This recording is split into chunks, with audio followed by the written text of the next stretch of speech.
வணக்கம். இது காலரதம் தமிழ் தொலைக்காட்சி. நான் வாசு ராமதுரை. இன்று நாம் பார்க்க போவது ஜாவா கணினி மொழி, ஜாவா கம்ப்யூட்டர் லாங்குவேஜ்.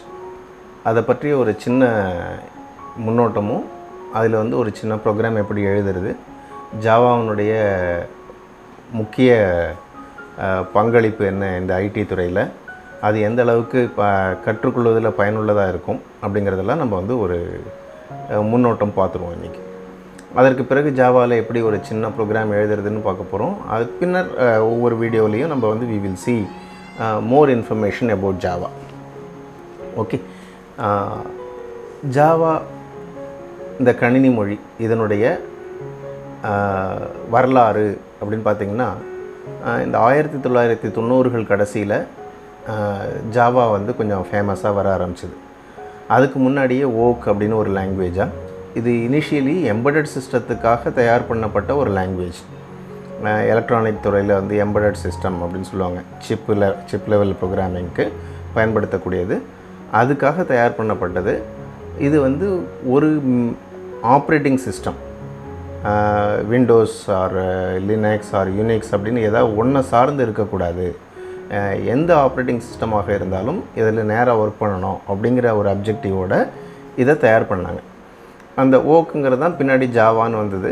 நமக்கு அதனுடைய முழு டீட்டெயிலெலாம் நீங்கள் வலைதளத்தில் போய் விக்கிபீடியாவிலையோ மற்றலையோ பார்த்தீங்கன்னா you can get lot of details, இன்ட்ரெஸ்டிங்கான ஸ்டோரிலாம் இருக்கும். அது நம்ம இப்போ நேராக இதனுடைய பயன் என்ன, ஜாவாவோட பயன் என்ன. ஒரு கம்ப்யூட்டர் லாங்குவேஜ் அப்படின்னு கற்றுக்கும்போது நம்ம முக்கியமாக பார்க்க வேண்டியது, அது எந்தெந்த துறையில் பயன்படுத்துகிறாங்க. ஐடியிலேயே பல வகையில் பயன்படுத்துவாங்க, பல மொழிகள். இதில் எந்த வகையில் பயன்படுத்துகிறாங்க. இரண்டாவது, வேலைவாய்ப்புகள் இதுக்கு இருக்கா. மூன்றாவது, இது எத்தனை வருடமாக இருக்குது. சில மொழிகளில் என்ன ஆகும், வரும் கொஞ்ச நாள் இருக்கும், அதுக்கப்புறம் அது இருக்கிற இடமே தெரியாமல் போயிடும். இது அதே மாதிரியானதா, இல்லை இதுக்கு எவ்வளோ நாளாக இருக்குது, இன்னும் எவ்வளோ நாள் இருப்பதற்கான வாய்ப்புகள் இருக்குது அப்படிங்கிறதெல்லாம் நம்ம தெரிஞ்சுக்கிட்டோம்னா பெட்டராக இருக்கும்.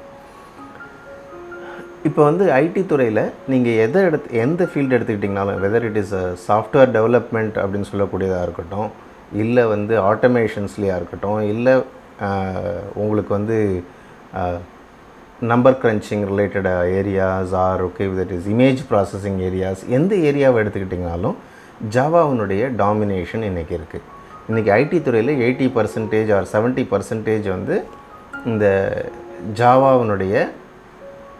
ஜாவாவை சார்ந்து இருக்குது அப்படின்னு சொல்லலாம். இது நான் சொன்ன மாதிரி அந்த 90கள் கடைசியில் ஆரம்பித்து கொஞ்சம் கொஞ்சமாக மார்க்கெட்டில் எல்லா இடத்துலையும் பரவி இருக்கிற ஒரு லாங்குவேஜ்.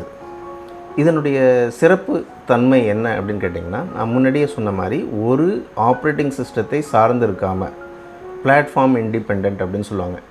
ஒரு ஜாவா ப்ரோக்ராம் நீங்கள் கம்பைல் பண்ணி வச்சிட்டிங்கன்னா, அது வேறு எந்த விதமான மாற்றங்களும் இல்லாமல் விண்டோஸ் மிஷின்லேயோ லினக்ஸ் மிஷின்லேயோ மேக் மிஷின்லேயோ உங்களால் ரன் பண்ண முடியும். அதாவது இது என்ன சொல்லுவாங்க அப்படின்னு கேட்டிங்கன்னா, ரைட் ஒன்ஸ் ரன் எனிவேர் அப்படிம்பாங்க. ரைட் ஒன்ஸ் ரன் எனிவேர், இதுதான் ஜாவாவினுடைய அடிப்படை சித்தாந்தம். அதில் அவங்க இந்த லாங்குவேஜை கட்டமைச்சிருக்காங்க. அதுக்கு அடுத்தது பார்த்திங்கன்னா, இது purely object orient language. Purely object orient language. இப்போ பல லாங்குவேஜஸ் இருக்குது. ஆப்ஜெக்ட் ஓரியன்ட் லாங்குவேஜ் அப்படின்னா அது அந்த ப்ரோக்ராம் செய்வதில் ஒரு வகையான முறை அப்படின்னு சொல்லலாம். நம்ம அந்த முறையை சார்ந்து இருக்கக்கூடியது தான் இந்த ஜாவா. இதில் இது முழுக்க சில லாங்குவேஜ் 1-2 வகைக்கு வகையில் பயன்படுத்த முடியும். பைத்தான் பார்த்திங்கன்னா ஆப்ஜெக்ட் ஓரியன்டேஷன்லேயும் ஒர்க் பண்ணலாம், ஃபங்க்ஷனல் ப்ரோக்ராமிங்க்கும் யூஸ் பண்ணலாம், ஸ்ட்ரக்சர்ட் ப்ரோக்ராமிங் மாதிரியும் பயன்படுத்தலாம், ப்ரொசீஜரல் லாங்குவேஜாகவும் யூஸ் பண்ணலாம். அது அதேமாதிரி பல வகையில் பயன்படுத்தக்கூடியதாக அதை வடிவமைச்சிருக்காங்க. இந்த ஜாவா முழுக்க ஆப்ஜெக்ட் ஓரியன்ட் ப்ரோக்ராமிங் அதுக்காகவே வடிவமைக்கப்பட்டது. அது இதுக்கான சில பெனிஃபிட்ஸ் அதுக்கு நிச்சயமாக இருக்கும். அதெல்லாம் பின்னாடி நம்ம பார்ப்போம்.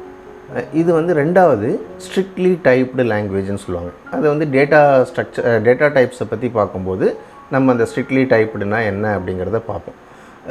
மூன்றாவது இதனுடைய வேலை வாய்ப்பு.